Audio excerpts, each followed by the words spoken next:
hoping I'm in the right chat too. I'm not really sure, to be honest with you.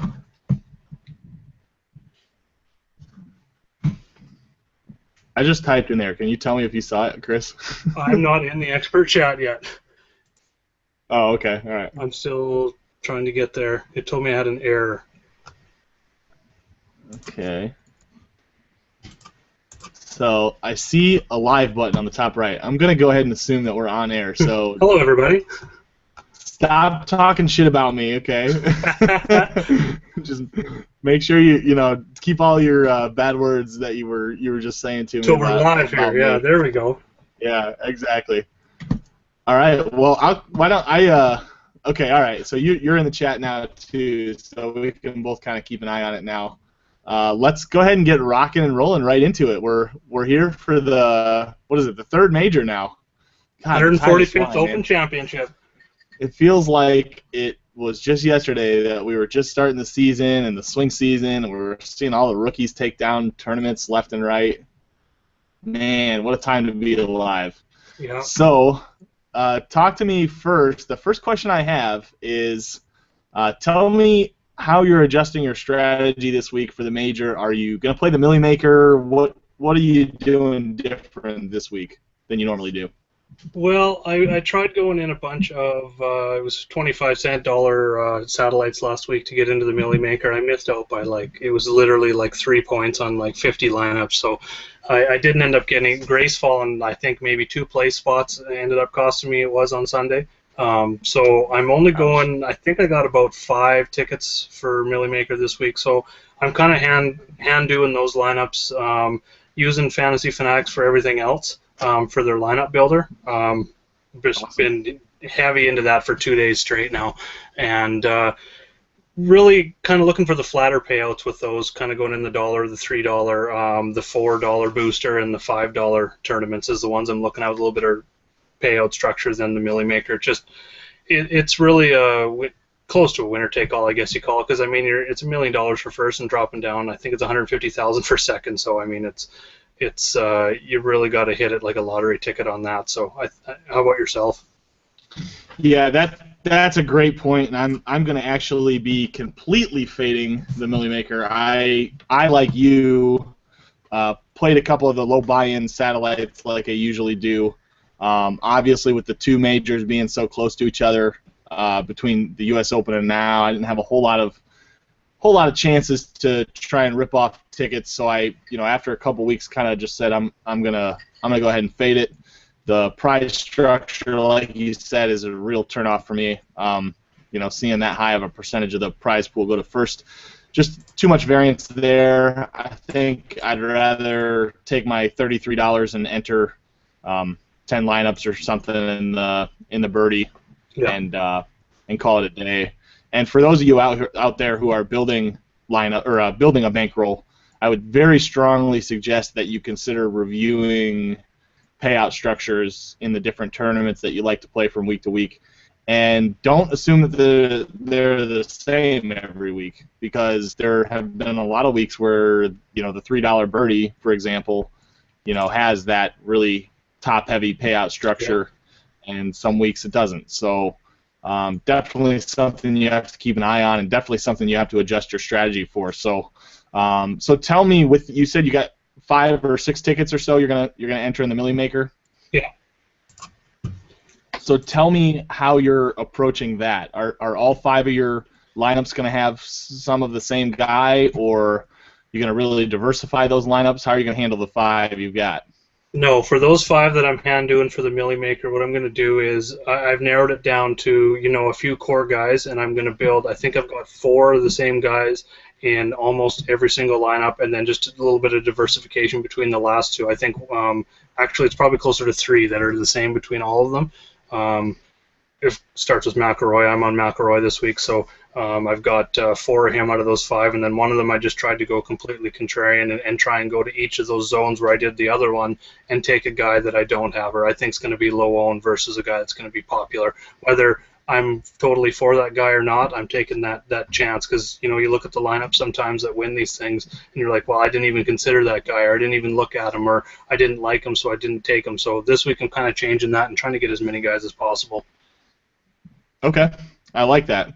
I think in the past when I've played something like the three max entries, I've done something similar where I'll have probably with three entries I usually have two or three guys that are on all three, and then there's maybe one or two that are on two of them, and then a couple of them that are on only one. And I think that's a good way to handle that because you got somewhat of an all or nothing approach, but you're also kind of giving yourself a chance to hit the nuts, Yeah. and you're not really putting all your eggs in one basket. So I think that's a good way to balance that. So, so you mentioned Rory.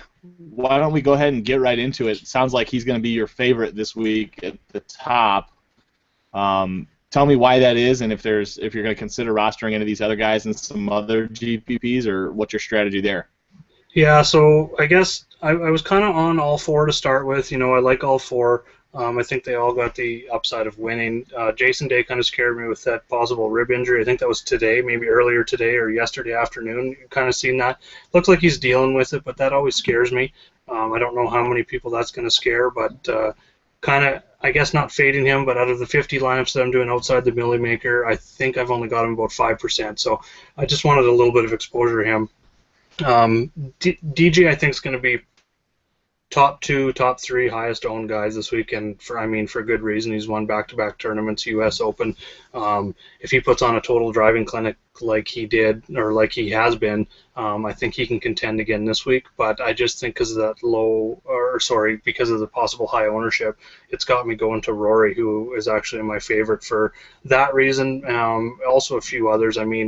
I think he's got something to prove after his comments in his press conference about the Olympics and stuff, and how he didn't get into the game to grow the game or to help others get into the game. He got into the game to win major championships and big tournaments. So I think he's really going to be out there to try and back those words up and come fire in this week. And then, of course, looking at the stats, I really like his par 4. He's top 10 in par 4 scoring, bogey avoidance, and which now those two things kind of, and birdie or better as well. Now those things kind of go against each other, but with this course this week, as most of you know, and if you don't, the front and back nine are going to play completely different, mostly due because of the wind. I think the first 9 holes I'll play pretty much downwind. You got the wind at your back. And you're gonna want to put in like a -5, -6 in the front 9, so you can get through the back. Probably one of the hardest back nines in golf in the world, especially if the wind gets up. Thursday may not be so bad, but Friday, Saturday, Sunday, when the winds are going to be 15+ mile an hour, is going to be huge. So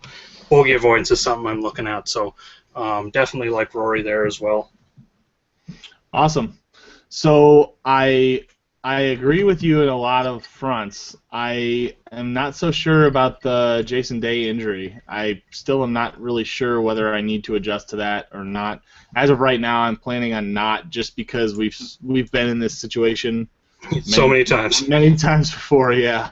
And in the past, he's shown the propensity to come out and play just fine in almost every one of these situations. So I think he's probably going to be okay, hopefully. I think at the very least I'm not planning on adjusting, and I think it won't be a bad thing if people do adjust. I did bump his ownership projection down a little bit with the news.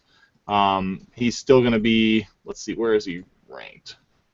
I've got him 3rd on the list now, just behind Matt Kuchar, and I've got DJ at number 1. So Okay.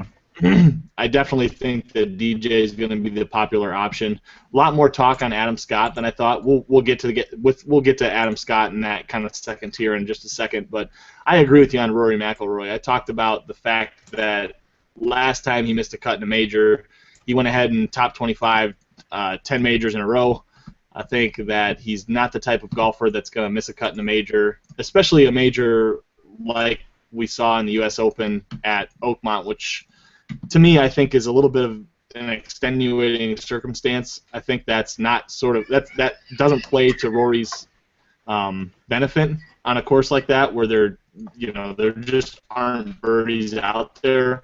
Rory's the type of guy who's going to come out and he's going to he may shoot a 74 one day, but he's going to shoot back-to-back 62s and be right back at the top of the leaderboard, and we've seen it all year. Points.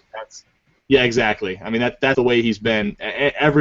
Almost every one of the top tens he's had has been because he shot up a 62 or a 63 or something crazy on Sunday, and has come out firing. So I think the birdies are going to be out there this week. It's obviously a difficult course, like you talked about, but I think it's definitely going to be scoreable, and I think with the wet conditions, it'll make it even more scoreable. So, and I think that Rory has seen a lot of his success on the Europe Tour, so I think he's probably going to be kind of in his comfort zone. So definitely like Rory a lot this week. I think my GPP strategy is going to actually include a lot of these guys, and I'm probably going to spread my ownership across a bunch of them. I'll probably have Jason Day, Dustin Johnson, and Rory. I think I'll choose to fade Jordan Spieth. So my thinking is that I want to have at least the field ownership or higher on all of these guys. So for Dustin Johnson, I'll probably end up with something like 40% because I know he'll be the highest. But for Jason Day and Rory, I'll have something like 30 or 35. And I'll probably have some of Scott and Sergio, and just make sure I have more than the field. So we're going to see the advantage when one or multiple of these guys finish in the top 5. Tell me what you think about that strategy, kind of spreading myself thin across some of these guys at the top. Do you think that is viable? Do you think it's crazy to do? Would you prefer something different? No, I think it's viable because all 4 guys really have a chance at winning, and especially a week like this is probably the most there's probably more variable in this tournament than any of the other majors just due to the weather. I mean, the weather can change this whole tournament on one day. 20-mile-an-hour winds and rain combined with delays. I mean, it could be just absolutely crazy. So, I mean, anything can happen. So I definitely like all 4 of those top guys, and like I said, I'm not totally fading any of them. Just having a little bit less a day, like maybe out of my 50 lineups outside my milli makers, probably. I think I'm just trying to check here now. It looks like I got him on 4 lineups out of 50, so pretty low percentage of him just because I wanted a little bit. But I really like the point you made about taking the ownership, and if you think he's going to be, like you said, 25% owned, you should probably have 30 to 40% exposure to him in that week. So I definitely like that. I see that you had, I think Rory McIlroy was your lowest out of those top 4, around 16%. I just put in, just before we went live, I put in my most recent update, and Jordan Spieth got a slight bump down. So I've got Rory at 17% and Spieth at 15%. So really, slight changes. There wasn't anything major that I changed in the most recent update, but Rory did jump over Jordan Spieth. He was mentioned a little bit more of the, the Oreo Jenkins type articles. Yep. So Rory was being mentioned a little bit more than I originally expected, and Spieth was mentioned a little bit less. So, we were in this situation at the U.S. Open or at the Masters, where Spieth was, everybody kind of assumed, well, Spieth will be about 15%, and he showed up at, 9%, under 10%. Yeah. I mean, he wasn't being talked about a lot. Everybody sort of just wrote him off from the get-go, so definitely something to think about. I mean, I have him at 15%. Yeah, if he shows up at something like 10 or less, I mean, it's possible. Feels like money in the bank. It's definitely not out of the realm of possibility. Yeah, I mean, he's just too good to overlook, and that's part of why I started out liking Rory a lot early on in the week. But I think there's a lot more that speaks to Rory doing well here than Jordan Spieth. So something to think about. Spieth, I mean, looking at all the top guys, I mean, none of them are really accurate off the tee. I think McIlroy 81st and driving accuracy is the best, but kind of looking at total driving this week, and they're McIlroy's top 10, Spieth's 40th, Johnson's 34th, Day's 94th. I mean, Day makes it work. He's just an elite player, and I don't think picking apart stats on these top guys, they're all elite and they all can turn it on at any time. So it's kind of you pick and choose your favorite. If you want to go ownership and you want the lower ownership, McIlroy and Spieth probably are your best bets. If you're not worried about ownership, I would maybe try and pick, like you said, you can spread it out a little bit, go a little bit overweight. But if you're only doing a few lineups, you really need to pick your favorite. And I don't think you can go wrong with any of the 4 of them. You just pretty much pick your favorite and start building around that. Yep, I know. I like it. So one thing I'll do if I'm only doing 3 lineups, or say 4, usually there's only 3 elite guys at the top, is I will take and build a lineup with the most expensive guy, and if I really like that, I will just take that most expensive guy and replace him with the 2 other top guys. So it's pretty much the same lineup, just with the top guys. So you get, exposure to those elite guys that in weeks when they're, more favored to win the tournament. So I like it. That's a good way of thinking about it. And actually, I usually think of the alternative where, I'll try and nail whatever the top guy is that's gonna, end up winning or coming in the top 5, and then differentiate myself down low. But that's definitely an alternative strategy that makes a heck of a lot of sense. So Mike has a couple of questions here. He says, so you think the injury for Jason Day won't be an issue this week? I kind of briefly touched on it, but we've been in this situation several times. I think that, in the past, there's been actually, I think now, multiple times where Jason Day has come out with this type of pre-round injury, I guess is what I'll call it, and has come out and won the tournament. So, we've seen him withdraw with illness from pro-ams and then turn around and win, and we've seen all kinds of this stuff with Jason Day. So it's not anything new, and I think being in this situation, I have a tendency to kind of overlook it. I think some of it has to do with the media kind of playing up what's going on with these top guys. I mean, you saw Rory had an interview that he talked about some things, and his take was a little bit hot, and the media just flamed up over it. So yeah, I mean, you can't get away from some of these articles, and it's almost like the different media outlets just copy and paste this crap. So I don't know. To me, it's not anything I'm too worried about. And if I go in with 30% of Jason Day and he withdraws after round 2, then so be it. It's not going to be enough to get me off of him. So, you feel the same way, or are you? I do. Thinking something different? I actually thought taking my ownership down quite a bit on him, but I was sitting there pretty low, so it was either completely fade him or just keep my 3-4 lineups with him. So I decided to keep those lineups just because of recent. I think I seen it might have been a tweet or something on even Fanshare Sports. Someone had put out there that he's done this, I think, the last 5 times. The first time he missed the cut or withdrew, I believe, and then after that it's been like 25 win, top 10, top 10, top 5. So kind of takes a lot of weight away from that. Yeah, we've been here before. Yeah, especially when you see him on Golf Channel today doing practice rounds. He's swinging clubs and bunkers. He's making weird stances. I mean, he looks to be okay. Yep. So I want to ask you about you.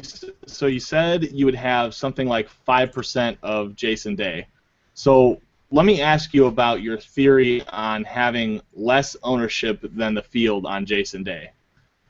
Well, just talk a little bit about your logic there. What's your thought process there? There's really not much there. I know from a strategy standpoint, it's probably not a good idea. I realize you should probably have.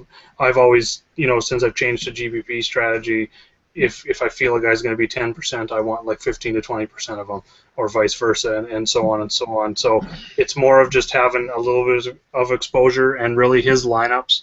When I built them with the lineup optimizer, I tried to get them so that, like I said, if I had a Dustin Johnson lineup I like and a Rory McIlroy lineup I like, I would just kind of fit Day in on like 2 or 3. I guess I did 4. So 4 of those lineups that I really, really liked with those guys, I tried to fit Day in with those exact same guys. Was really my only thing, just to have a little bit of exposure to them. Even though I know it's against the grain of an actual GPP strategy. So. Well, I don't know. I haven't really landed on whether or not that's a complete no-no or whether it makes sense at times. I mean, to me, I think that there are times when sort of hedging makes sense. I mean, when there's somebody, I guess the situation that I think makes a lot of sense is if there's somebody who is super high owned, the field's going to have a lot of, that you don't necessarily like but you think has some upside to win. I think that there are times where it kind of makes sense to hedge, but I think generally speaking, my strategy is to always have more than what the field has. Yeah. and it's not really something I've heard a lot of people in the industry talk about. So, I figured it was worth asking you more about it. Yeah. And I kind of, when I first started doing GPP more, because I started out as cash game, but the grind every week with the cash games, I really just wanted to, do more. There's more strategy to me in GPPs. There's so many different strategies you can imply. Cash game seems like, you just pretty much try and identify the chalk, the guys that are going to make the cut, and if you can get 6-6 through, or on the tough leagues, even 5-6 through. I just got tired of that a little bit, I guess you could say, so I wanted to try some GPP, so I got in. It's been about a month and a half now, and okay. That's kind of the way I've really looked at it, is I want more than the field is going to have on those guys, but like you said, you made a good point there of hedging a little bit, and I think this week, being with the variation, I like hedging a little bit. He's not my favorite of the top 4 by any means, but I still want to have a little bit, so like I said, I'll put him in those lineups that I feel really strongly about with those other top guys. If I've got a few $100s to spare with those lineups, I actually try to tailor them a little bit so that, like I said, I'll make Jason Day lineup first because he's the most expensive, and then just throw in the other guys to make it easy. Yeah, and I think it's probably a little bit of a lower variance strategy to do that. I mean, that's part of why I'm playing a lot of flat structure tournaments this week, and so I'm taking a little bit of each of these guys.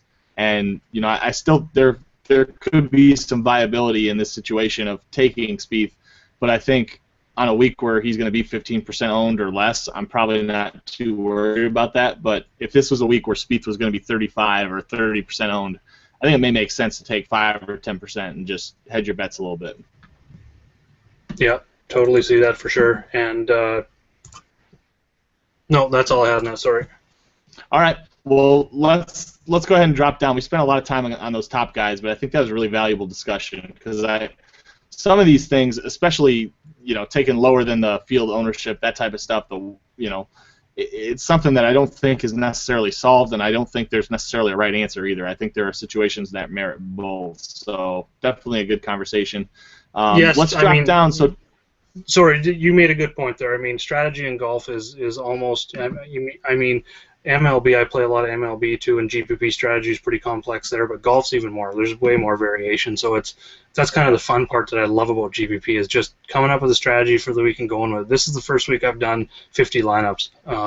I usually do 10 to 20, and I've just kind of pumped it up for this week and said, I'm going to do 50 in the dollar and put those same lineups in the $3 and go with it. So it's brand new for me doing that many lineups this week. So the strategy, I just didn't want to miss out on any of those top 4. Awesome. Make sure that next week we follow up on that because I want to hear your kind of fresh perspective on entering more lineups than you're used to. So I want to hear what you have to think about that. So let's get down into these kind of 10K. Let's go 10K to 9K. Okay. Where are you finding yourself when you're rostering these guys? How are you building your lineups? Who do you like best in this range? Right off the bat, Adam Scott was right there. I mean, 4 straight top 10s, 3 of them being top 5s in the Open Championship. He finished 42nd in 2004. He's one of those guys that played here back in 2004 when the tournament was here last. He's coming in 4 top 20s in his last 5 tournaments. He's number 1 in strokes gained, tee to green, and approach. 23rd in ball striking. And something else that really stuck out, looking at the proximity from long range, which I think definitely come into play on the back 9, which is a little bit longer, and with that wind is the proximity from 200. The wet conditions might take proximity down a bit because it's going to be soft for everyone, but he's definitely my favorite. Going down a bit, Sergio Garcia and then Brandon Grace are the only other 2 guys I'm really looking at. Garcia just always seems to be there. He's playing really good right now. I think 4 of his last 5 tournaments have been top 5s plus that win. And Brandon Grace, I just think he really fits the course. Something I'm kind of looking at, with the wind is that low ball flight, so looking at the apex height. And this range really kills it with those guys. I mean, Grace and Sergio and Scott are all ranked down in the apex height stats, so they got that low ball flight that might play good in the wind. So those are the only 3 guys I'm looking at. I'm fading Fowler, Stenson, I guess Rose. Sorry, Justin Rose. I wrote him up just because I really like the ownership on him. He always seems to be low owned, and he's not didn't discuss too much. I think he's probably going to come in around 10%, something like that, 8-10%. So I think he can be a guy that can come out and win the tournament. So he's someone I'm looking at. But as for Fowler, definite fade on him. He just doesn't seem to be there. Maybe a bit of Danny Willett, but again, I think he's going to be high owned as well. Oosthuizen, I'm off, and I guess that's it for that range. How about yourself, or is there anyone, 2 or 3 guys, or who do you like there? I think the first 3 guys you touched on are the ones I really like. I think you're overestimating Justin Rose's ownership. I've got him quite a bit lower than 10%. I've got him down at 5%.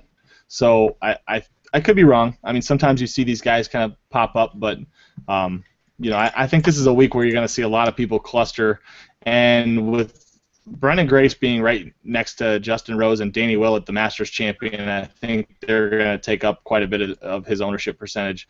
Grace is going to be pretty chalky at about 20%, but I like him. I'm going to be overweight on Grace. I like Sergio and Adam Scott for the same reasons you talked about. I won't dwell on them. I think all 3 of those guys are my favorite. I'll have quite a few of most of them. Brendan Grace I'll probably have the most of at 40+% probably.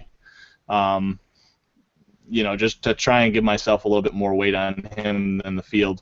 In terms of stats or overall rankings, he's 3rd in my book, 7th in stats, and then obviously the recent form has been very good. So, I love Grace for a lot of those same reasons.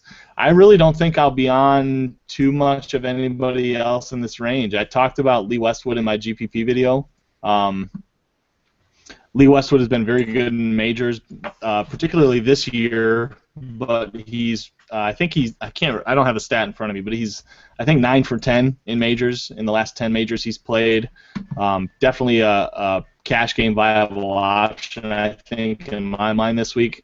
But certainly somebody who has had some upside. He's obviously 2nd in the Masters and was, in contention in the U.S. Open until the 4th round. So somebody I think who has the upside we're kind of looking for, and at 8,500, I don't think you're going to have to take too much of them. I'll have probably 20 or so %, which should be plenty enough to be more on him than the field. So, a lot of reasons to like Lee Westwood, particularly on a links course. Tell me how you're going to handle. I've got 2 guys. I've got Zach Johnson and Bubba Watson. Give me your thoughts on those 2 guys. So when I first looked at it, Zach Johnson was like a lock for me right away at 8,100. He always seems to come through these courses, when no one's talking about him really too much. He's a defending champion, so I guess he's been talked about a little bit more this week. But he's a guy I'm looking at for sure. Bubba I wasn't really on. He's missed the last 2 Opens cuts. But I think with the wetter conditions, that driving distance definitely could come into play a little bit this week, but I still haven't convinced myself, and I know it's lineup lock in like 3 hours. His driving accuracy scares the shit out of me, but he's 34th in total driving. So I like the total driving. He doesn't scramble well, but I think he could be really low owned, and he just seems like he's going to go out there and he's going to have fun. I seen an interview with him today. He just looks like he's going to go out there and have fun, and if he makes the cut, he makes the cut. If not, screw it, he's going home. So it's really up in the air for me, and I just don't know what to do with Bubba yet. Okay. But Zach, I'm all over. I'll be on Zach Johnson. Johnson. Yeah, as will I. I like Zach Johnson for a lot of the obvious reasons, I think. Statistically, past champion aside, statistically he makes a hell of a lot of sense here. He's kind of a grinder, a guy who doesn't make big numbers on any course, so that the fact that this course is going to play kind of differently on first 9 versus back 9, I think, speaks to him doing pretty well. So I'll have some Zach Johnson, and then I'll try and sell you on Bubba a little bit here. So I mean, the biggest thing that stands out to me in terms of Bubba Watson is just he's so underpriced. He feels free at 8K. I mean, this is a guy who hasn't missed a cut all year and has, unlimited upside. When we're talking about Bubba Watson, we're talking about a guy who can win in any tournament, in any situation, and the total driving, green and regulation, tee to green game, all just absolutely elite.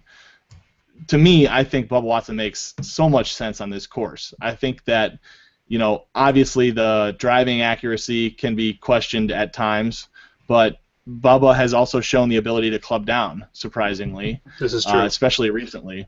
So I think that if Bubba is smart about his game, I think that his birdie or better percentage, his tee to green game, his green and regulation, and good drive percentage are through the roof. So for a guy who's a bomber, surprisingly enough, that good drive percentage is really good, which kind of shows that propensity to club down. I think at 8K he's just way, way too cheap. So I'm going to take a lot of Bubba, and I think he is a cash consideration. I mean, like I said, he's been a cut maker. He hasn't missed a cut all year. At 8K, cut maker with that type of upside just screams play him everywhere. So I'm going to have quite a bit of Bubba, and I think he'll be low owned too, which is just the icing on the cake. Yeah, no, you make really good points on Bubba being low owned, and then the stats and stuff. I really think I'm probably gonna go with him now. I think you got me sold on him. So at least if we're thinking 8%, 10%, I probably want 15%, which is only about 6 lineups for me in 50. So definitely got me sold on Bubba for sure. I got Mike Wagner on here. That's about what I'm number 5 player in the world, right? For 8K. Yeah. Mike Wagner said that on the chat here, and he makes a great point. You're getting an elite player in the world at 8K. Like, what is that? Like 20th in salary, something like that. Yep. 19th. Outside of the 20, yeah, it's outside of the 18th, which is like when you look at Martin Keimer's like 40th or 50th. Yep. I covered some of this in my GPP strategy video. It's like Shane Lowry being 800 more than Bubba Watson makes no fucking sense. None at all. In a million years, that should never be the case. So, I don't know. I mean, price aside, I think there's a lot of reasons that Bubba Watson could do well here. And I think people are going to look at his course history, or I guess not course history, his event history, and say, right, I'm not touching Bubba. But, we're talking about a different course. So we have to keep that in mind, and just something to think about. I don't know. I think he's definitely worth a play in GPPs at the very least, and I think he's cash game viable for me. Yeah. No, you definitely sold me on Bubba for sure. So we missed a question by Mike. He wants us to cover Ricky. We touched on him briefly, but tell me what you're thinking with Ricky. Just the accuracy. I mean, his off the tee game. I mean, he's ranked overall this year 16th in off the tee. His accuracy is 110, which has fallen quite a bit lately. I'm just looking at his profile here. I mean, his last few tournaments, he's been under 50% driving accuracy, like 39% when he got to T10 at the Bridgestone. He just doesn't seem to be there, and it's been like, I think it was on your podcast you were talking about, it's been 2 straight years now of just disappointing finishes after that 2014 where he was top 5 in all 4 majors. So 2 years is a pretty big span. I mean, that's almost 8 majors since then, and we haven't seen anything from him. So it's hard to get on board for me. Yeah, I agree. I mean, the only thing that speaks to playing Ricky is his ownership percentage. I've got him at about 7%, which could be high, really. I mean, he's not. I mean, everyone who's talked about him has talked about him in a negative way. So yeah, we could really see Ricky be 3-4%, which is just kind of crazy to think about. That's the only reason I think that Ricky makes any sense. Like you said, I talked about it on the podcast, talked about it in the GPP video. There's too much sample size for me to really buy into Ricky Fowler at this point. I mean, I basically went back specifically with Ricky after he showed up at 9K and everybody was all over him at 26%. I went back and I went back through Ricky's history and said, okay, which events are big events? Which ones have tough fields, big prize pools, things like the Players, the Memorial. He's missed a couple Arnold Palmer Invitationals, I think, but I basically went back through all of his history and said, okay, here are the big events. These are the ones that I think people, the studs show up to, especially the Euro studs, and these are the tough field events, and it's just sucks. Shocking, yeah. I mean, when you isolate all of the weak field events and get rid of those, all you see is a whole bunch of cuts. 30th place or worse and cuts, yeah. So to me, it's enough to, I'll get burned by Ricky. Like if he's at 4% ownership and he somehow finds a way into the top 5, then so be it. Ricky burns me this week. Yeah. Maybe I'll get back on him at some point, but until I see something, like I'm gonna get burned by Ricky before I get back on him. Exactly. Yeah, that's a good way to put it. He's going to burn me once before I jump back on board, because he's burned me too much, thinking that he's going to get back to that player in these big tournaments like he was in 2014. But like you said, just looking at it now, U.S. Open cut, Memorial cut, Players cut, Masters cut. Like that's 4 straight huge tournaments. I'm telling you, it goes on. Oh. Like all the way back till that season you're talking about with 2014. It's like every tournament, which is just, to me, it was really eye-opening. So he should be in the 8K, like low 8K range, the way he's playing. Yeah. Yep. So let's go ahead and drop down. I think we covered it all. You mentioned Westwood. Probably worth mentioning. Yeah, go ahead. Yeah, I didn't know you were dipping below the 9 into the 8 there, but I know you had mentioned Westwood when we were talking about the 9K guys, and I'm all over Westwood. Finishing with the winner. I think he's hungry after being right beside the winner of the last 2 majors, that he's going to be up there, and I think that first major's coming, and this would be no better place for him to get it than the Open Championship. So all over Westwood. But yeah, continue on. We'll go down to the 7K range. Yeah, sorry. So was there anybody else you wanted to cover in the 8K? Did I just completely skip the 8K range? No, you kind of touched on Westwood when we were talking about the 9K guys, and then we touched on Zach and Bubba.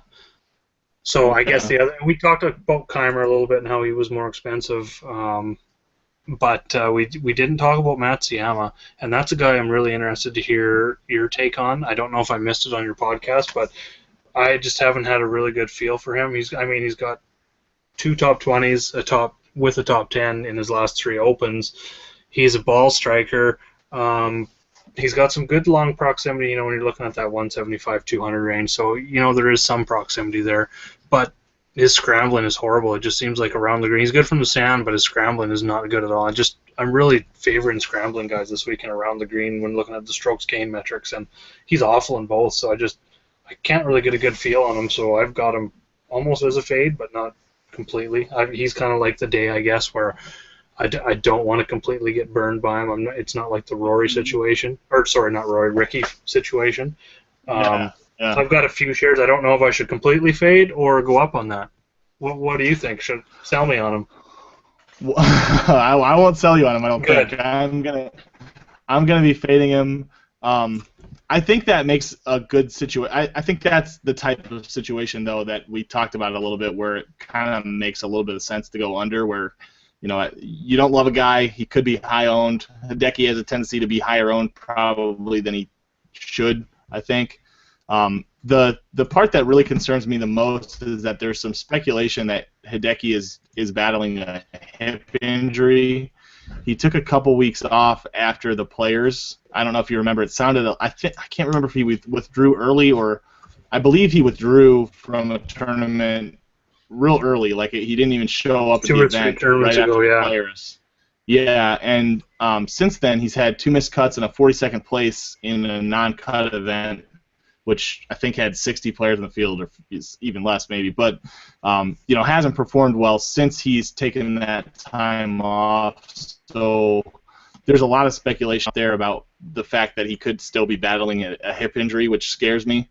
I know David Jane has talked about the fact that he followed him at the Memorial, which was a miscut right after that span, and said he didn't seem like he was injured, but certainly hasn't been playing his top game. So I don't know. I think this is probably one of the better situations that you can make a case for having somebody knowing that you're going to have less than the field on him, because I think the likelihood that Hideki goes off is not that high, which is why I'm going to be fading him. But I think if he does well, he's going to do really well. Yeah. Which means that your 5% of lineups could have a chance to nail the top 10 or 15 in a GPP and really pay itself off. Well, with ZJ right below him, and Westwood I think could be a little higher on too. Right above him. they're going to draw Yeah. a lot of the ownership away from Hideki for sure. And Keimer. Keimer's being talked about a Oh. lot more than you think. So I think he's going to soak up some of that ownership too. Tell me what you think about my projection for Hideki. I have him at 7.72%. I think that might be high. I really do. I was thinking like Okay. 5. So I mean, not much lower, but I just think with those other guys, I mean, I don't think the injury is going to sway the public because I mean, I didn't quite know about the Hideki thing totally 100%. But I just think with those other guys, as much as they've been talked about, Zach Johnson especially, that they're going to be a lot higher owned than him, and he's going to be just right down there. And I think he could be a terrific GPP play because of that. Like you said, you know, that's why I think I want a few shares. Is the same reason as Day is people might get scared off a little bit, little lower ownership, but just a piece of them, just in place where I maybe have too much Zach Johnson. Maybe go in and take Matt Siam and throw him in a few of those Zach Johnson lineups. Because really one of my big strategies to be contrarian this week wasn't so much looking for the low ownership guys as much as it was leaving money on the table. So out of my 50 lineups I'm just looking at right now, there's only 5 lineups that have used all the salary, and then something like looks like about 45 of the lineups have at least $500 left on the table. So that's kind of something I'm trying. I tried it last week in the Euro Tour, and it actually worked good in my. I did it just in the quarter arcades just to test it out, and I did quite well. Didn't make a bunch of money, of course, because it was only in the quarter arcades and it was only about 20 lineups, but tripled my money in the GPPs, and I'm going to definitely try it again. Awesome. So why don't we drop down a couple of times in the chat? There's been questions about Chris Wood. Have you been following the Chris Wood situation at all today? A little bit. I just kind of seen the tweet that was on there where he might pull out, but I don't think he did. I was gone for a few hours right before the chat on the road, but I don't think he did. And I know there was a lot of guys talking about maybe placing a bet on him not making the cut on a lot of these websites. It was almost like a 50-50 proposition. So he scares me, and I've just pretty much faded him completely. Yeah, it pains me because, damn it, I liked Chris Wood. Oh, I know. I really wanted to roster Chris Wood. He just, he's one of those Euro Tour guys that just doesn't get as much exposure as he should in these tournaments. Through 2015, 2016, he's 12 of 15 in cuts. He actually has some Open Championship history, although I guess it was the British Open at that point. But he's got 2 top 10s, and I freaking loved Chris Wood. Right now I've swapped off of him, and I was hoping to get some clarity before lineup lock, but, after we hop off this, I'll scour for an hour. Most likely. Yeah, I know. Most likely we won't get really any answer, at least before I go to bed, and I'm probably not going to be waking up at 1 in the morning to check on Chris Wood, so most likely I'll probably just fade him. That's where golf is really hard, is injury reports. There's no other sport like it. I mean, people complain about basketball and, one team not letting their lineup out until after lineup lock when everyone's frantically making lineups a half an hour before, but there's nothing like golf. I mean, you really have to scour for information on Twitter, anywhere where anyone's saying something, and kind of just make a guess on, that guy's health. And we've had to do it so many times. Yeah. So tell me what you think Chris Wood's ownership percentage is going to be. Just how much traction that has got on Twitter. I don't know, originally I was thinking probably 8 to 10. I think that's probably going to go down to like 3 to 6%, just because I know there's a lot of people on Twitter now and seeing that stuff, and when something trends like that on Twitter, it takes off. So I think that's going to gain a lot of traction. So yeah, 3 to 5%, I think, maybe even high on that.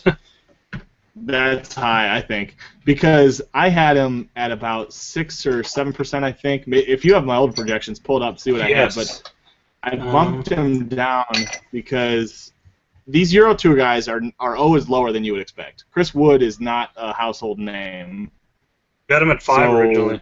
among the okay, so 5%, and that was actually bumped up or bumped down because of his Euro, the fact that he's Euro Tour and not a popular name.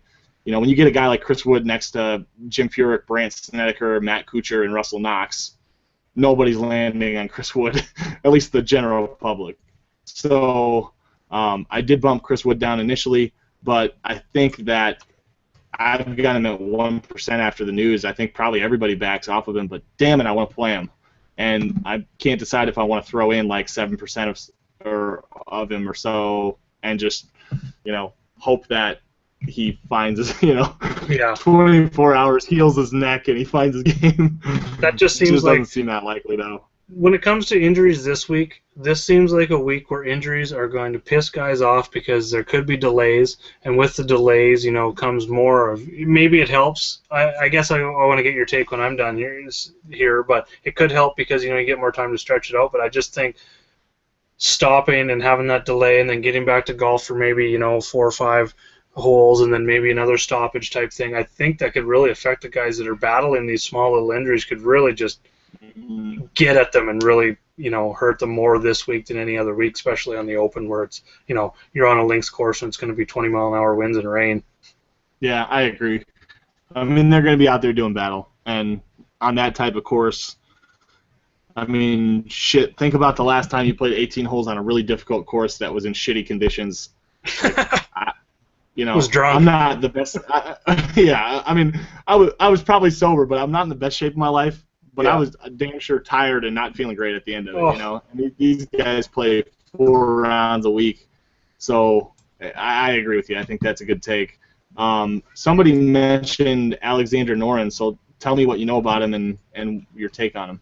I just liked seeing his win last week, and this week I mashed up some stats on my cheat sheet because my main cheat sheet, I kind of leave out the European Tour guys or anyone that doesn't have PGA Tour stats. They don't really fit into the model.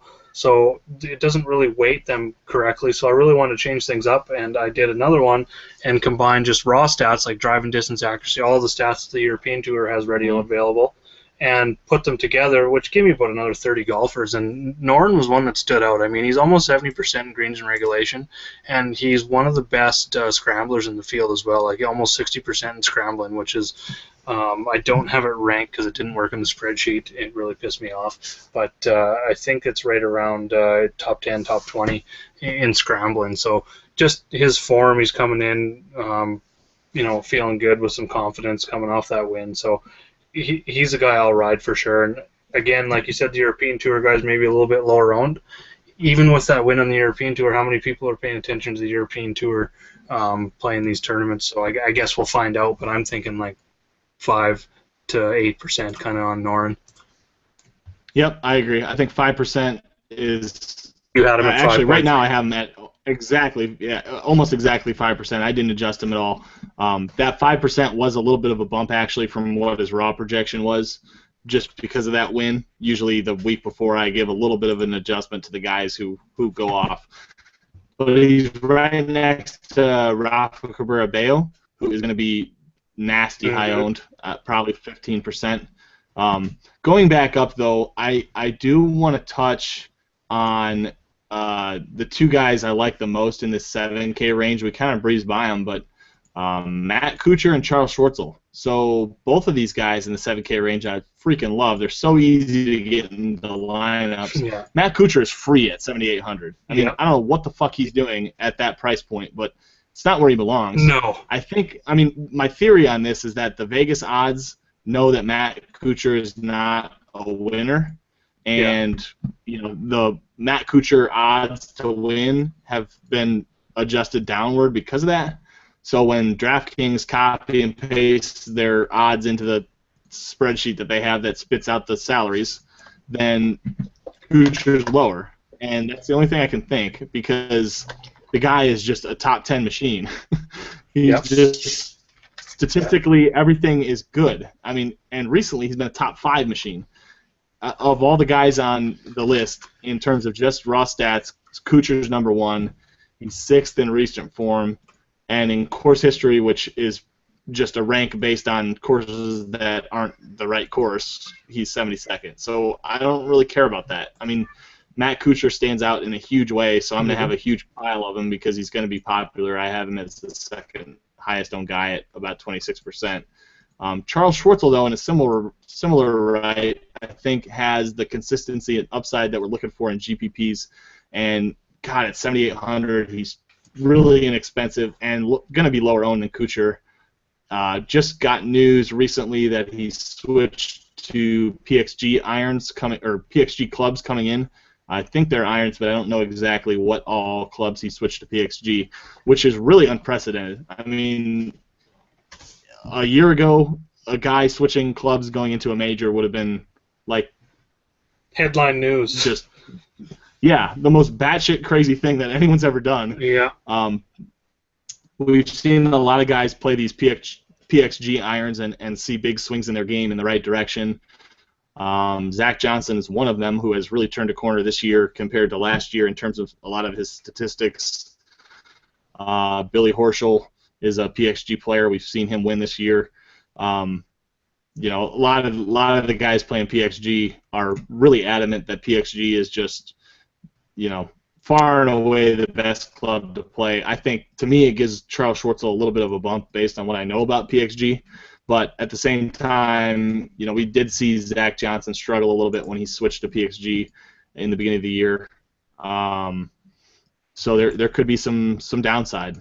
What do you think about the club switch, and how are you going to handle that? Originally, I thought it was going to maybe affect negatively, which I think that's maybe affect, when you look at the public that don't do 14 plus hours of research, they see something on Twitter where he switched clubs and boom, red flags go off. They don't want to play him. So I think it is going to come low owned. Vegas doesn't seem to agree. That he's one of the guys that really stood out to me when looking at my odds versus DK salary. Other guys in his range like Snedeker, Bloham's 80 to 1, Furyk 90 to 1, Knox 80 to 1, even Kuchar, Reed above him are 66 to 1, Casey 81, he's 50 to 1. So I mean, that just really stands out to me a little bit. I know Vegas isn't a go-all, be-all, I guess you'd say, but I definitely look at it and try and find a few of those guys that do stand out in that way, and he was one of them. His proximity game scares me a bit, but like I said earlier with the wet conditions, I think that brings those proximity guys maybe back a bit because the greens are going to be soft for everyone. So yeah, I definitely like Kuchar. I know he's going to be high owned, but I'm going to have a lot of them just because it's like you said, it's a free space at 7,800. You can build so many lineup variations with Kuchar in there, and I mean, I can definitely see him getting another top 10 for sure. I mean, he fits the bill on all the stats, all the major stats that I'm looking for, top 20 in most of them. So, and then I think Schwartzel, looking for, if you want to go away from Kuchar on a few of those lineups, if you're going 30-40% Kuchar on those other lineups, going to a Schwartzel, you're going to get like maybe not half the percentage, but a big drop off in percentage for sure. Awesome. And then Snedeker, I really same like thing on Snedeker. I think Snedeker's even going to be even lower owned. He's burned some people lately. He's burned me, but he's a guy that seems to play well. What was the term? Was it the Farmers Insurance Open, where they had the shitty weather and he shot like -5, and he was like the only guy under par, and also shooting +1s and 80s. Yeah. That really stood out to me as the weather kind of gives him a boost. It's like a Russell Knox for me. I mean, you see that weather. And those are the guys I turn to right away. I guess going down a little bit farther, Russell Knox is one of my favorite this week. He just seems to always do well in these. I mean, he missed his first Open last year, but he's been trending pretty good. He's coming off a top 10, so he's up there on my list. And I think he's going to be more owned than a Schwartzel, going down a little bit. I mean, you're saving $200. He's more talked about, but. I think he's probably going to be 12%. So I'm probably going to have about 20-30% of Knox. Yeah, I like these guys that you're mentioning. Knox, for what it's worth, I think gets probably the ownership bump that comes off Chris Wood. I don't know how much that is, but it may be 4% if that. I've got Knox at about 9.5% right now. So it's not really all that significant, but I think 2 or 3% of that probably comes from Chris Wood and people using the global swap feature. But I think Russell Knox makes a hell of a lot of sense, and just something to keep in mind that if you had 8% of Russell Knox or whatever, you may think about bumping him up now that Chris Wood is got the question mark surrounding him. Brandt Snedeker is a really, really interesting spot because I wasn't really on him all that much earlier in the week, but he makes a lot of sense at a course like this, and he is damn sure being overlooked, not being talked about at all. I could see Brandt Snedeker being something like 4 or 5% and being that guy where I look back at this tournament, and see the Millie Maker lineup with Brandt Snedeker on it and say, why the fuck was I not on Brandt Snedeker? Because he was makes like a T8 all the or sense something. in the world. Yeah, T5, I mean, when Brandt Snedeker, right, exactly, when he finishes in the top 10 like he does, or even top 15 like he does, and you look back at the Millie Maker lineup and Brandt Snedeker's on there at 3% ownership or whatever it is, 3 to 6, maybe 8 at the highest. It seems like a guy that we should have seen coming. And I could be wrong, but he I plays don't think Pebble Beach really well. I mean, it's kind of a comparison, I guess, from an American standpoint. Either way, we know Brandt Snedeker makes sense on courses like this. Yep. You know what I mean? And if he's going to be low, that feels free too. Right. So but he can also something miss to the think about. Yes, and that's fine. I mean, I'll take that. Yep. I'm not as worried about that as I am about looking for the guy who's sub 8K who's going to top 5, and I think Brandt Snedeker makes sense there. So and low ownership, which is just the bonus. Yeah. Okay, so we had a question about Nicholas Colsaerts. So what do you know about Nicholas Colsaerts? Do you like him? You going to roster him? What are you thinking? I've been following a bit on the Euro Tour since I started doing a little bit of Euro Tour content as well, and he's playing really well. He's got 2 third-place finishes his last 4 events, surrounded by 2 22nds and a missed cut. He bombs the ball. Like in my stats, he's up there probably top 5, top 10 in driving distance, and I believe he is first overall in greens and regulation at like 75.3% or something. So he's a ball striker. The accuracy is a little bit down, 52% type thing. He's not the greatest of putters, but he's going to be low owned, and he's got that distance that could come into play a little bit this week, and hits a ton of greens. Of course, I don't really know the proximity stats because he's a Euro Tour guy, but at 75% greens and regulation, he's going to be there, and he seems like a guy that is going to be able to get through that back 9 and be able to score on the front 9. So if he's going to be 3% owned, 2% owned in that 7,200 range, with Ernie Els right above him, I know a lot of people are doing the old man narrative this week, as well as the American narrative too, but I'm not really looking into that. I mean, there's been how many years since the last Troon tournament, 2004 was it again? But so I'm not really looking at that narrative. I mean, it's a long time. I think it's been 8 straight Americans winning at Troon since the first one back in 1923 or something like that. It's been a long time since anybody other than an American has won here. I just don't find that to be a good narrative. The sample size isn't very big on the course when you only have 8 tournaments. I mean, sample size is always something I really look at, so that doesn't scare me away from him at all. So. Okay. I like you, do not have a whole lot of stats on Colsaerts, but I'm seeing things that are that could make sense. The thing you have to be careful about with the Euro stats is that the stats tend to be inflated. So if you're looking at like a green and regulation percentage type stat, it seems like it should translate. Like if you hit greens on one course, you should be able to hit greens on another course, regardless of who you are. Yeah, but if you look at the top green and regulation percentage guys in the field this week and include Euro guys, you're going to find probably of the top 20, almost all 20 are Euro guys. Green and regulation is one of those stats that just, for whatever reason, is really inflated on the Euro Tour. So something to keep in mind. No, 100% agree with you there.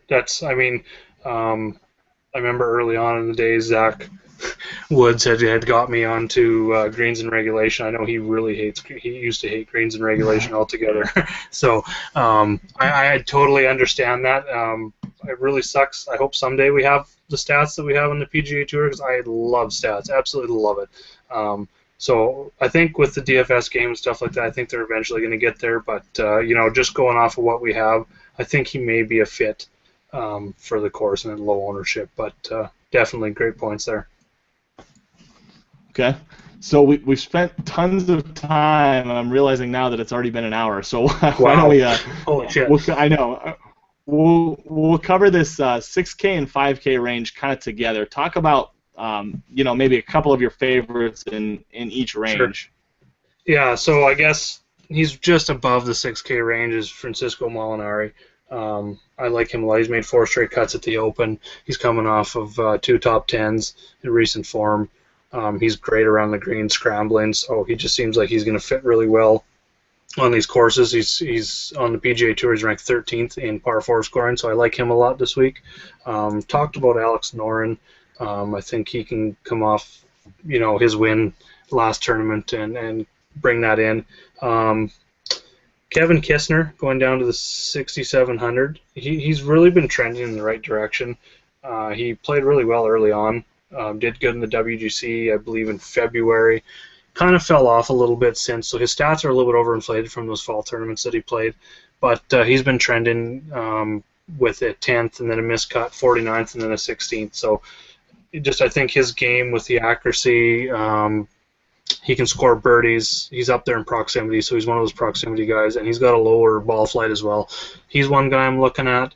Brandon Stone, I don't know a ton about him. I like his form. He looks like he's got upside as well in that mid 6K range.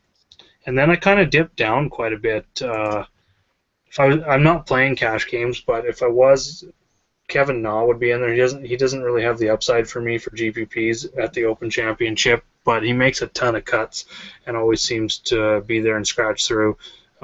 So if you're looking for cash game guys, because I'm fading completely JB Holmes right below him. Another guy I absolutely love is Bernd Wiesberger. He's been playing really well this year. I think he's only maybe missed 1 cut, and he's another one of those guys with the high greens in regulation, but he's up there in a little bit of driving accuracy and averages about over 290 on his driving distance, so he's not too bad there. But the recent form I really like. He's got 4 top 10 or 4 top 15s in his last 5 tournaments. So, how about yourself in that 6K range? Well, I want to talk about all these guys. I'm gonna probably be taking a sort of sprinkle all over the place in this sort of 6K and below range, where I have something that feels like more than the field, but not a ton, and a lot of guys. So, guys I like most, Kevin Na, you touched on. I don't disagree with you on the upside in GPPs, but I think Kevin Na has shown in specifically in majors, but also in big tournaments, tough fields, that he has the ability to do well. And at 6,500, he feels way too inexpensive. Definitely a name that wouldn't surprise me to see him in the top 15. So I'll probably still be on Kevin Na and some GPPs. Won't have a ton of them, but enough to differentiate myself. Webb Simpson, I think I really like Webb Simpson here. I mentioned in my GPP strategy video, but Webb Simpson is putting a hell of a lot better than we've come to know out of Webb Simpson. And since he made his putting switch, he's had a 3rd place, 11th place, miscut, and 6th place. So damn sure some upside out of Webb Simpson recently, and I think he makes sense on this course with his proximity from the rough, tee to green game, all of these, kind of accuracy stats, tee to green stuff, all really good for Webb Simpson. So long proximity too. That's one thing that stands out that I noticed with him now that you just mentioned him, is he's top 25 in proximity from 175 to 200 and 200 plus, which is really nice to see. He's good at basically all proximity anything. Yep. His tee to green game is really good. Approaches are fantastic out of Webb Simpson, and I think course with small greens, somebody who can play out of the rough and still have that ability, I think has a huge advantage on this type of course. So Webb Simpson I like as kind of a sleeper. let's see, who else do I want to cover here? Danny Lee, I think, makes a really interesting play because he's usually really popular. Hasn't really been talked about a whole lot, but he did come third place at the Scottish Open last week and has been quietly consistent. I think he's kind of recently not really had the top sort of upside that we're looking for. But at 6,300, I'm probably okay with it. I'll have at least a sprinkling of Danny Lee. Gary Woodland and Will McGirt both stand out statistically, so I'll just briefly mention them. I think they've been talked about a lot in the industry, so kind of the same reasons, accuracy type guys that could do well on these types of courses. Trying to think anybody else. What do you think about Grillo? Grillo, I know I've got quite a bit of shares of Grillo. I just looked at here, and I know I missed him, kind of glazed over him, but I really like his off the tee game as well. I mean, he's first in total driving on the tour this year, which blew me away when I seen that stat, and 15th in accuracy is what really drives that, because I mean he's not the longest off the tee. I think he's like 290, 295 off the tee, something like that. But his proximity game is pretty good. He hits a ton of greens, and he's up there in birdie or better too. I think it's his first trip to the Open. He's just coming in with some form. I think he's got the game to really do well here this week. I know he's been talked about a lot though too. I don't disagree with you, and I really don't think he'll be incredibly high owned just because his price is so low. People generally tend not to go all in on a guy who's like 6,400 like this. But definitely worth playing. I will have some of them. I probably like him more than a lot of the guys that I'm going to be sprinkling in here. But I'm not really sold on his upside in these difficult fields. I mean, since he had his win early on in the swing season, we haven't really seen a whole lot of really impressive results out of him. So I'm not really sure how I feel yet about whether or not he has the kind of upside we need in these types of fields. I'll definitely have him, and I think I will probably continue to have him until I sort of change my mind. But is the top 20 good enough from a guy in the mid 6K range, 6K range? That's a great question. That really depends on what tournament you're playing. Right. That's a huge reason why I advocate really looking at your field payout structure.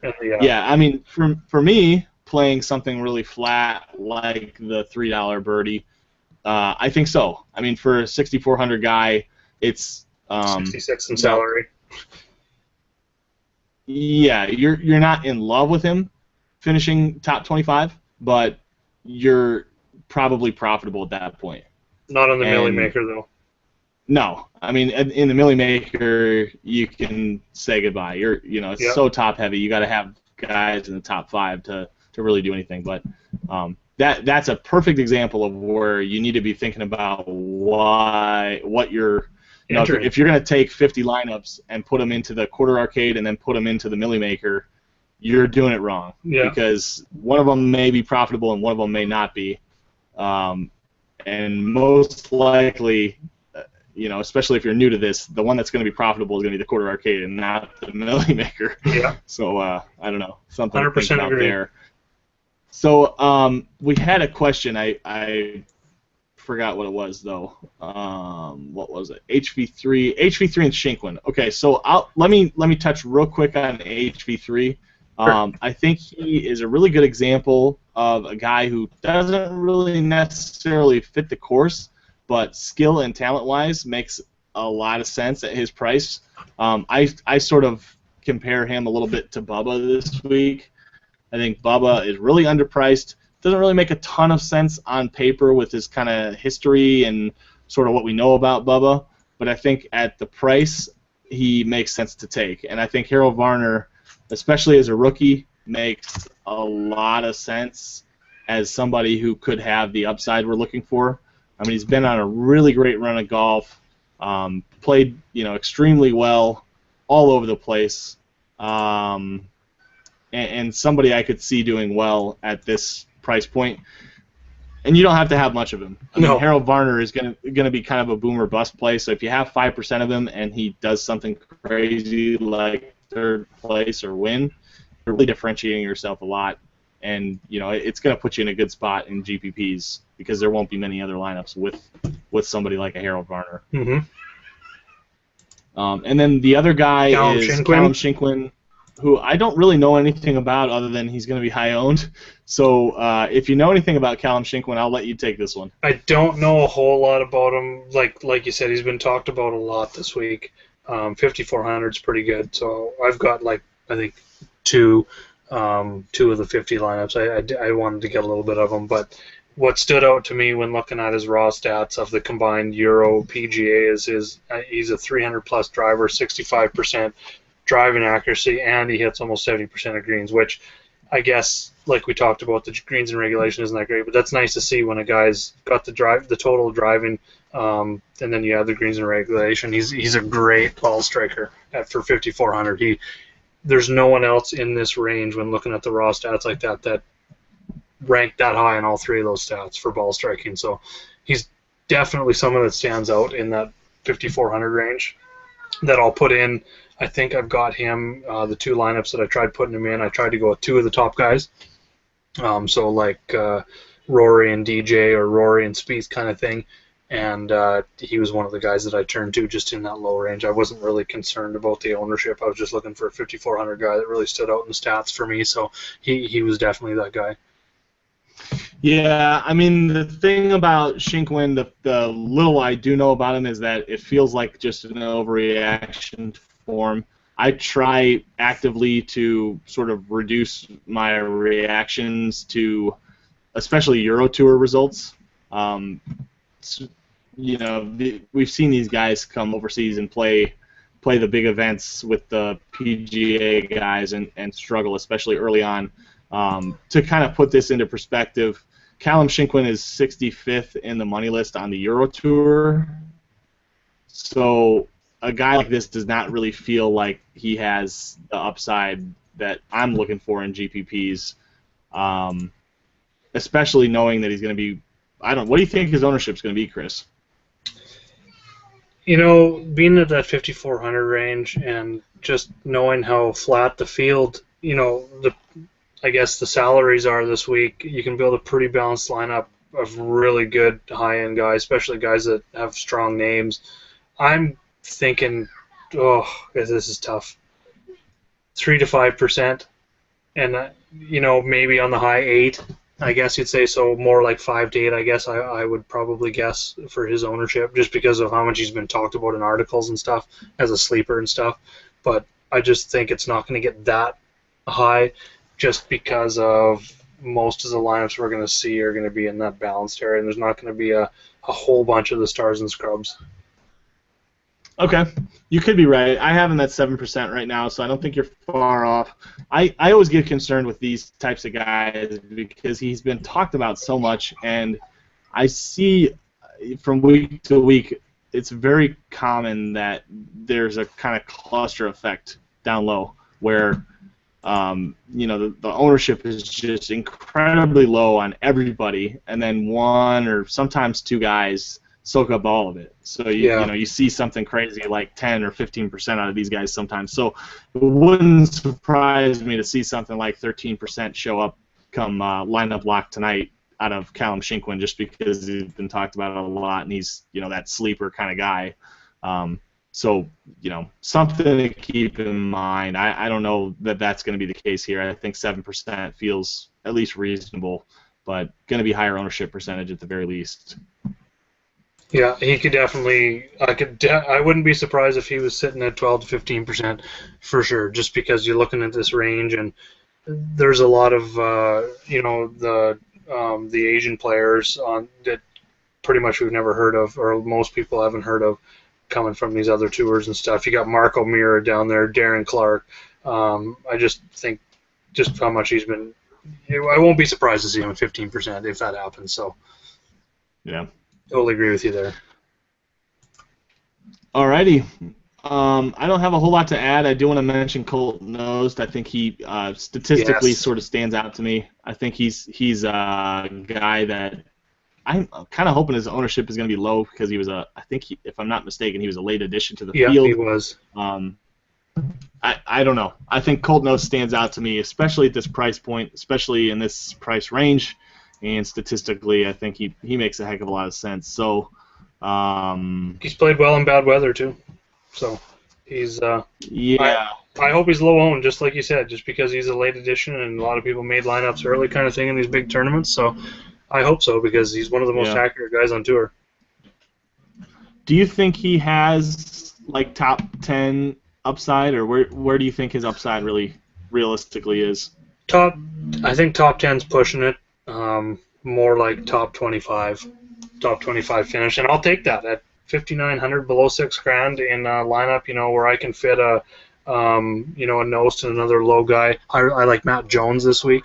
I think he's going to be like 1% owned. I haven't heard anyone talk about him really. Fit two of those guys with two of the top guys, and if you get a guy that's going to win and you get two guys, Millie Maker, maybe not. Maybe not the guy you want. Cash games or the flatter payout structures, another one of those guys that I think it could be good. With the top 20, I'll take that. Like I said, under $6,000.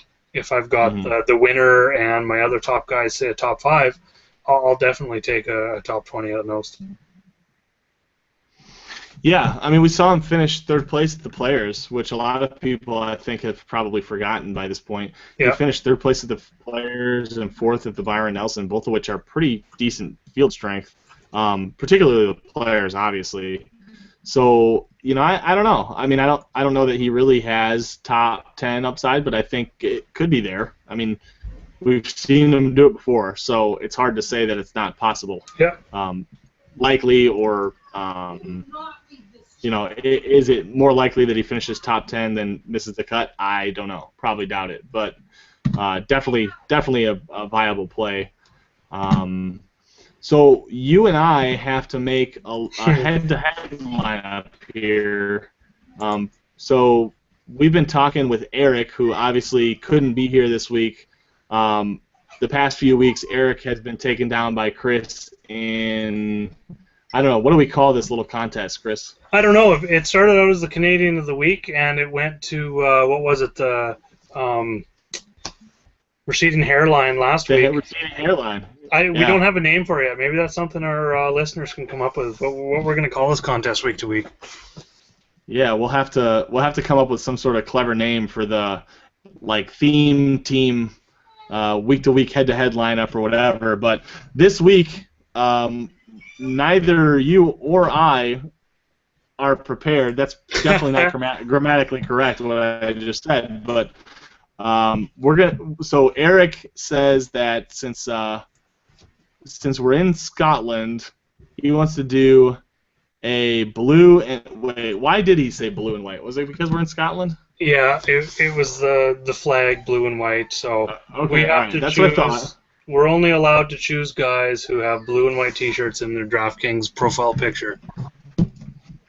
Which some of the pictures, I have been looking at a few, and some of them look blue, some of them look green, so we're just going to have to go with it and see what happens. But there is a lot of blue and white shirts, I'll tell you that. I've been kind of scrolling through here the last 20 minutes. Okay, so you are far more prepared than I am. So I guess... what do you want me to take first pick, or you want to go? You can go first. I'll let you go first because I got a lot of names I'm looking at. Okay, and so this is a head-to-head. So I'm going to be thinking kind of cash game strategy here. Who do I want to look at first? Let's take a quick glance down. Damn it, Kuchar. I know. Fucking Kuchar's wearing his black shirt. He's got his Skechers on. He's doing his thing. Fucking smiling away. Okay, who's the next? Let's see. Okay, I'm gonna go with the sharp pick here. No, actually, I'll go ahead and snatch up Dustin Johnson. I'm gonna do it. I'm gonna take the chalky play right out of the gate. I'll let you make the mistake next. No, I like that. I think I might go more balanced. If you're going to start at the top, because Spieth, he's wearing a nice blue shirt, but I like going a little more balanced from what I've looked at so far. I'm going to take, you have to look at Westwood. Just give me a little vote here and tell me that's a light blue. I vote no until it's my turn to pick, because that was my next. So I will go Westwood first. Okay, all right. Okay, so you can go ahead. You take Westwood off the board because that really was going to be the next pick. Boy, let's see. That makes it a little bit tough because that was really looking good in my book. I thought, you started out with Westwood and DJ. That's not a terrible start, is it? Change my fucking profile now. Let's see. Let's see if I can. See. So a lot of these guys have no pictures, and some of them are ones that Okay, so I think I'm going to drop down and go with Mr. Royal Blue, Kevin Na. I'll buy myself a little bit of salary here. Was he on your radar or not? He wasn't. I thought you were going to pick the guy that you kind of mentioned that you really liked, and he's wearing a nice blue, light blue shirt. I'm going with a light blue theme so far here. I'm going with Webb Simpson for that salary raise. I thought you would be too afraid because I don't know about Webb Simpson and cash. He's not always the most consistent and reliable cash. No, he's not at all. I don't know. I think I'll let you take him. I'm not too upset about that at this point, at least. So let me see here. I'm still kind of scrolling up and down. I think I'm gonna take sharp pick number 2 and really go stars and scrubs and cash this week, Mr. Danny Lee. I like it. No, that's a really good pick. What do you think about his shirt? Does that count as blue? It's got to be, right? Danny Lee. Let me pull that up here. Danny Lee. Oh yeah, that's disgusting. Right. Well, we said blue, right? Yeah, it's a disgusting blue, but it's not exactly Swedish blue, but no, but it is blue. It falls under blue. I'll give you that. Yeah, okay. Eric would vote there.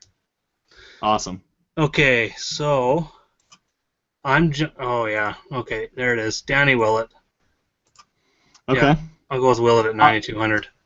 I'll give you Danny Willett. Now, I'm going to go ahead and take my sleeper pick that I passed on in the first round and snatch up Jason Duffner, who I like that. Stand by for confirmation, but no, we didn't. But I freaking love Jason Duffner. I think he makes a lot of sense on this course. He's a grinder type that doesn't get affected a whole lot by adverse situations on difficult courses and is a cut maker. 7,100 is certainly low enough. I think his upside is good enough for the GPPs I'll be in. Gonna have some Duffner for sure. His face is just like the same whether he gets an eagle or a double bogey. It doesn't matter. Yeah, he's just there to just kind of go through the motions and he grinds out cuts, man. Okay. Gotta hand it to him. Oh, I want to go to the top, but I want to go down. Kind of got myself in a situation here. Okay, I've decided I'm going GPP here. Definitely gonna go for your try and blow your cash game out of the water here, and I'm gonna go. We talked about it a little bit. I'm gonna go with Colsarts. Okay. Staying low. Right. I like it. Wait, does he have a picture? He does. Yeah, he's got a. How does he have? I don't know how he does because I don't think he's played many events on the PGA Tour, if any. This makes no sense. Like no. CH3 still hasn't earned his picture, but Colsarts somehow has. It should be the CH3 plays every damn event on tour. Exactly.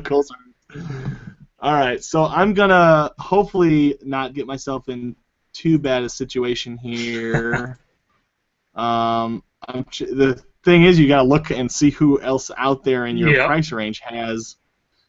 I guess I could leave some salary on the table, I guess, if I need to. All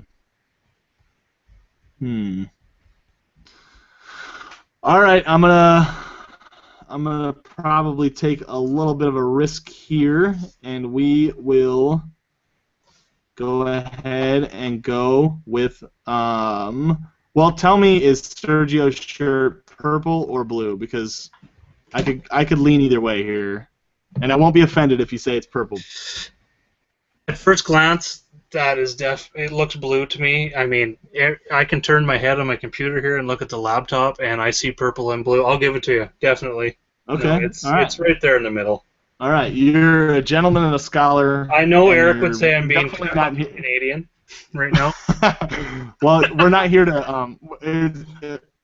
we should probably tell the listeners that it's a $0 free head-to-head, so we're not here to, cut each other's throats trying to earn the free money. So, alrighty. So, who is your last?